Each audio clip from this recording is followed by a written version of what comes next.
Female here, a lot of times these liberal females get what they deserve, and that's why truly if you're an upstanding man, you have to protect yourself not only against the machinations of the liberal woman, you have to protect the liberal woman against herself. How do you do that? By cutting things off very quickly. When you see that the woman is trying to dictate to you the terms of engagement in a relationship, how fast the relationship should go. For example, you with a chick for 2 months and she's talking about, well, where's this going? Because I don't have time to waste. Well, no problem. Have a nice day. Goodbye. Oftentimes, they'll try to act like they have so many options. No, you don't have a lot of options. You might have offers for dick.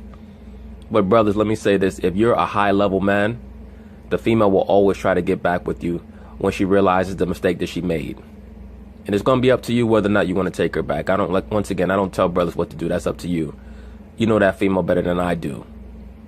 But oftentimes the liberal female will try to dictate things to you. You never ever let a woman establish the pace of the relationship. You never ever allow the liberal female, let me specify, to dictate terms to you. That is an early form of emasculation, the emasculation program. First she'll try to dictate things to you like how fast the relationship should be going. Many of these liberal females believe that their job is to try to bring the man into their fold. They want you to conform to their paradigm, meaning what? Well, I hang out with my girlfriends on Friday, so you should come out with us so that they can get a look at you like you're a piece of meat to be appraised. Don't allow dumb shit like that. And I say this over and over and over again. You have to know a woman for years before you would even think about, or before you should even think about, quote unquote, marrying her. And my platform is to avoid contractual marriage.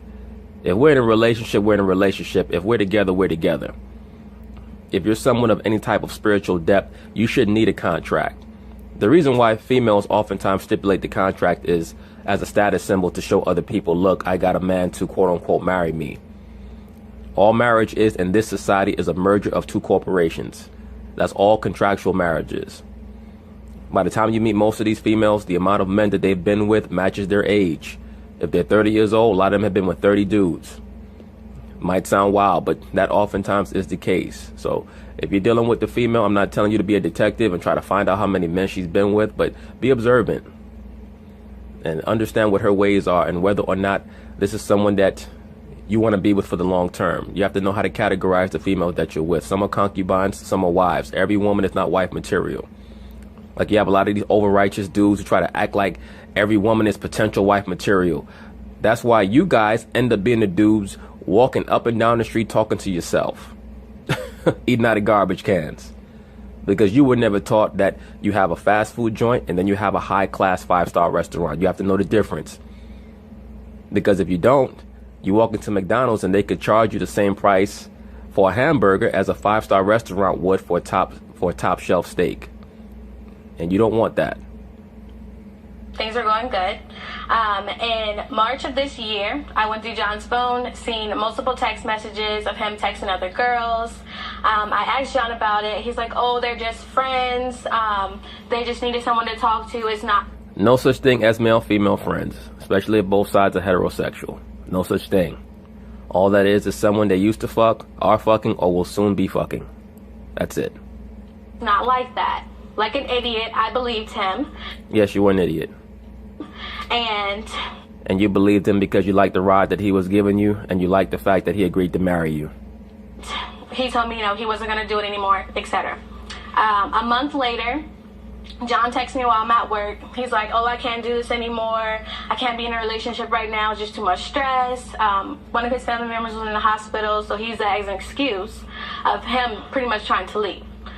And was one of his family members really in the hospital, or was he just saying that shit to try to bolster his case that he needed to have some time to himself?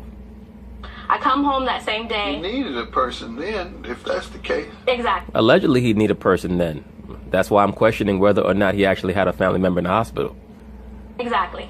I come home the same day. John's gone. All of his stuff is packed. Nothing's there. Damn. Nigga didn't even leave a Dear John letter? There. I call him, like, what's going on? Like, talk to me, etc. He blocks my number. He was like, no habla inglés. John, no here. This is Juan. Can't communicate with him anymore. A week